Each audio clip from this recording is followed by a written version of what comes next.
Begitu itu loh. Anda jangan salah loh. Ini orang bola-balik bicara curang. Anda ini tersangka kan? Karena Anda bilang saksi, Bung Marwan. Halo semuanya, apa kabarnya? Semoga teman-teman semua di dalam keadaan sehat, dilancarkan pekerjaan maupun usahanya. Amin. Ya, pada video kali ini saya mau mengajak teman-teman menyaksikan aksi Margarito Kamis ya, seorang pakar hukum yang menurut saya kurang terpuji karena dia menyerang secara personal presenter di mana dia menjadi narasumber gitu. Harusnya kan dia tidak boleh menyerang personal gitu ya teman-teman. Apalagi di sini Aiman niatnya hanya bertanya, lalu dia ingin bertanya kepada narasumber lain, tapi Margarito ini protes lalu tiba-tiba malah menyerang personal Aiman gitu. Secara presenternya kan dia gitu, malah diserang personalnya gitu. Nah, menurut saya tidak terpuji ya tindakan Bung Margarito ini. Tapi kita simak dulu bagaimana videonya. Bung Margarito. apa ya yang budi ini? Anda setuju bahwa pemilu saat ini adalah pemilu yang paling brutal, TSM, dan patut kemudian untuk ditolak? Enggak. Ini kita ini sama-sama ini 2019 ini. Itu tuh sama ini. Ini sama ini. Sama nggak ada nih ngomong kosong ini. Biasa. Dulu kita yang kalah ini juga ngomong begini. Karena kalah. Kalah dulu juga begini ngomongnya kok. Oh ini ganda ini nih. Karena kalah maka ngomongnya seperti ini. Ya? Padahal pemilunya berjalan biasa saja. Itu ya. Bawaslu situ depan itu tuh. Ya. Depan situ ya udahlah, enggak lah. Udah bos masa. Ini biasa aja ini. Nggak ada tuh 2014 sama ini. Ini sama nih. 2014. Ya, Bung Margarito mewakili siapa? Yang mengatakan tidak persoalan itu mewakili siapa? Kalau saya mewakili partai, saya mewakili sejumlah rakyat. Anda mengatakan tidak ada masalah? Oh, bahaya sekali. Dan itu tidak mendidik, sorry. Oh enggak, kalau kita mengatakan bahwa terlalu banyak fakta. Enggak begini. Kalau bilang ada masalah, iya. Kalau bilang brutal dari sepanjang pemilu, tidak juga. Kita di jalan kok. Sampai tengah-tengah malam kok 2019 itu. Ini Mbak Beni ini. Ini sini di belakang-belakang sini.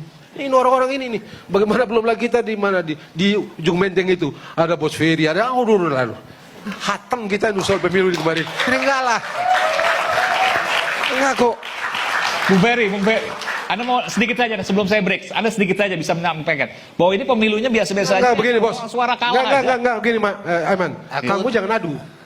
Saya nanya. No, jangan kamu adu. Saya ngerti cara main kamu. Ini bukan soal saya adu, ngerti ini bicara cara soal kamu main. Iya, saya mengerti cara kamu main. Saya ngerti.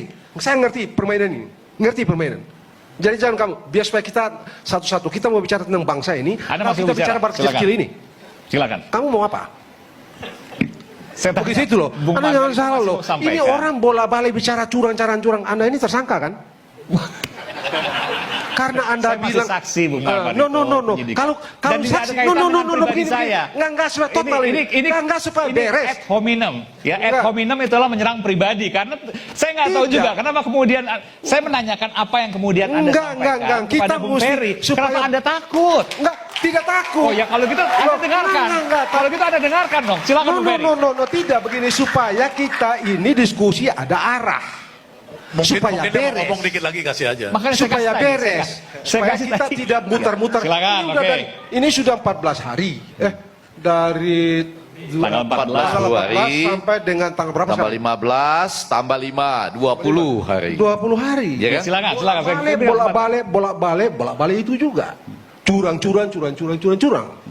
Sementara kalau kita bicara mengenai pemilu, undang-undang pemilu, curang itu diselesaikan di Bawaslu, prosedur itu, administrasi macam-macam yang Anda bilang tes macam-macam, pergi ke situ. Begitu kerangka kerja pemilu. Ini sudah 20 hari. Oke. Bola-balik siang malam. Jadi salah membahas ini salah.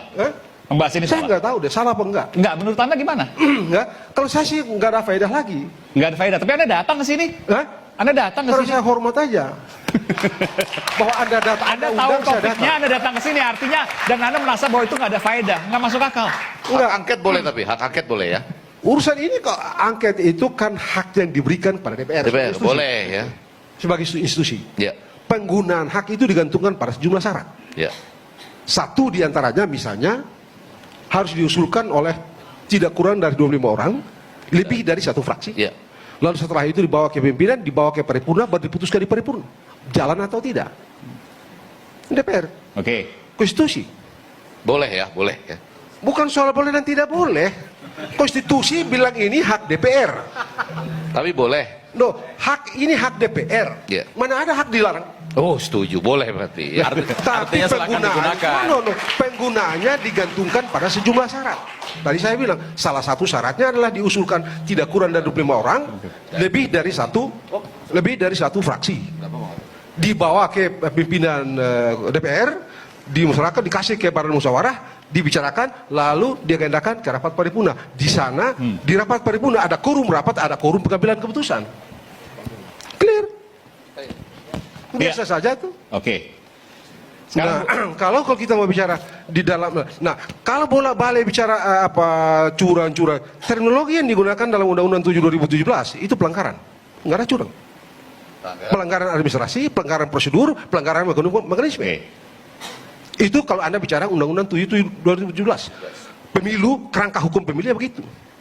Nggak ada tidak temukan satupun frasa curang itu dalam seluruh pasal dalam Undang-Undang 7 2017. Satu ya. Lalu kalau kita bicara mengenai sistem, urusan pemilu, curang dan segala macam itu diselesaikan di Mahkamah Konstitusi kalau hasil. Itu pun hasil yang berpengaruh terhadap menang atau kalah. Kalau tidak berpengaruh, hanya Mahkamah Konstitusi sengketa hasil pemilu itu, sengketa pemilu itu untuk hasil, sengketa pemilu hanya untuk hasil itu diperiksa oleh Mahkamah Konstitusi. Oke. Hasil yang apa? Hasil yang dinilai berpengaruh terhadap perolehan suara, yang bisa menang atau pemilu ulang. Itu absolutely kompetensi Mahkamah Konstitusi. Bukan hak angket, Anda mau katakan itu. Bukan hak angket. Tapi hak angket boleh. Begini, kamu mengerti nggak sih? Ini hak yang diberikan oleh Konstitusi kepada DPR. Penggunaannya digantungkan Iya pada boleh, sejumlah tapi syarat. kan boleh. Bukan tidak boleh dan tidak tepat premis yang kamu pakai. Jadi Karena apa? ini hak. Oke. Tergantung orang. Iya. Kalau dia mau pakai, pakai. Oke. Bagaimana dia sukses dan tidak sukses tergantung pada apakah dia memenuhi syarat atau tidak. Kalau dia tidak memenuhi syarat, tidak bisa. Ya, syaratnya apa tadi? Sekali lagi saya bilang, 25 orang, setidaknya 25 orang, lebih dari satu fraksi betul. diusulkan. Baru diagendakan di ketua pakai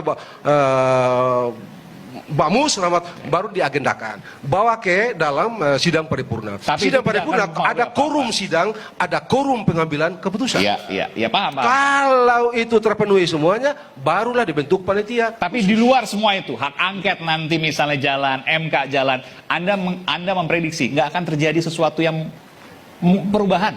Semua Anda anggap ini sudah berjalan dengan baik, jadi nggak akan berubah signifikan. Apa yang Anda minta dengan saya perkirakan perubahan itu? Ada hak angket nanti misalnya jadi, lalu kemudian Mahkamah Konstitusi dilakukan sidangnya. Begini. Apakah akan ada perubahan atau tidak? Apa yang berubah? Hasilnya pemilu atau mungkin pemilu ulang? Nggak akan mungkin. Anda mau bicara sistem atau Anda berkelahi? Saya mau tanya sama Anda. Anda mau bicara sistem atau berkelahi? Saya bertanya itu, jawabannya apa? No. Anda mau bicara sistem. Kalau sistemnya begini, Konstitusi bilang hasil Mahkamah Konstitusi. Kalau berkelahi misalnya? Berkelahi ya sudah, jalan-jalan, tidak pakai aturan. Siapa kuat dia menang. Anda mau itu? Ini maksudnya ekstra Anda mau parlementer itu? tadi? Bukan, ini pertanyaan saya. Kalau tidak itu Anda bicara konstitusi, Anda bicara Enggak, berkelahi itu maksud Anda itu ekstra parlementer itu bagian dari... Tidak bisa Anda bicara konstitusi, Anda bicara Undang-Undang 7 2017. Anda suka atau tidak, senang atau tidak. Kalau Anda bicara dulu itu kita berkelahi.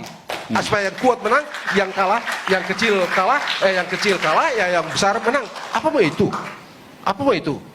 Ya, kalau menurut saya sih tidak seharusnya ya Bung Margarito menyerang personal daripada presenter, karena tugas dia memang bertanya, apalagi tadi sampai bawa-bawa kasus pribadi yang dialami Aiman. Menurut saya ini tidak layak, tidak patut. Kedua, dia menghalangi ketika narasumber mau bertanya kepada Bung Peri ya, pakar hukum yang di sebelahnya, duduk yang di seberangnya. Menurut saya itu juga tidak layak, karena hak presenter memberikan waktu bicara kepada siapapun asal seimbang.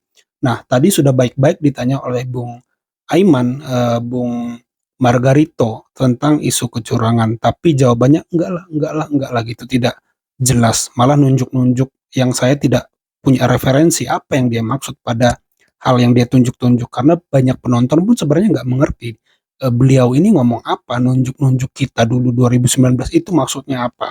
Lalu setelah nyerang personal dia baru menjelaskan. Nah, padahal harusnya dia langsung jelaskan seperti itu aja ketika ditanya oleh Aiman. Gitu, kenapa harus pakai drama-drama yang tidak patut. Lalu diksi berkelahi tadi, diksi berantem. Saya nggak tahu juga kenapa dia pakai diksi itu, lalu lari ke sana jawabannya. Padahal pertanyaannya baik-baik. Apakah nanti hak angket atau putusan MK ini akan merubah situasi kemenangan Pilpres? Kan yang jelas MK berhak merubah hasil Pilpres dong kalau dianggap memang ada kecurangan. Jawab saja begitu. Kenapa sih pakai emosi, tendensius ke Aiman? Kalau saran saya sih jangan diundang lagi sih. Kalau jadi saya sih saya tidak akan undang lagi karena ini kan forum ditonton masyarakat. Kalau tidak bisa kalau tidak bisa informatif, tidak bisa memberi nilai ya, memberi nilai-nilai gitu ya. Artinya setiap tayangan harus punya nilai dong. Setiap waktu itu berharga kan. Kalau tidak informatif, tidak bisa memberi nilai-nilai yang baru atau nilai-nilai sesuai kepakarannya, ya jangan diundang lagi. Menurut saya tadi Aiman juga bilang, Anda sudah tahu tema acaranya tapi Anda datang. Ya saya menghargai, kata Bung Margarito. Ya kalau dia menghargai, harusnya dia juga menghargai sampai acara itu tuntas, bukan hanya datang. Buat apa ya datang cuman menyerang personal Bung Aiman? Saya sangat tidak respect ya atas momen itu ya. Saya pikir tidak perlu terjadi dan tidak perlu diundang lagi. Kalau menurut saya, karena setiap orang kan berhak gitu ya untuk mau datang atau enggak. Jadi sebenarnya kalau dia udah memilih datang, dia harus menghargai acara itu karena di situ ada pakar-pakar yang lain yang punya pendapat berbeda dari dia. Gitu ya teman-teman. Jadi tidak seharusnya sih menurut saya Bung Margarito menyerang personal Bung Aiman, itu sangat tidak patut menurut saya karena dia adalah pembawa acaranya, karena dia adalah presenternya di forum itu gitu ya teman-teman. Ya itu aja teman-teman video kali ini. Terima kasih buat teman-teman yang sudah menyimak sampai selesai. Tolong di like videonya, di subscribe channel ini. Sampai jumpa di video saya selanjutnya.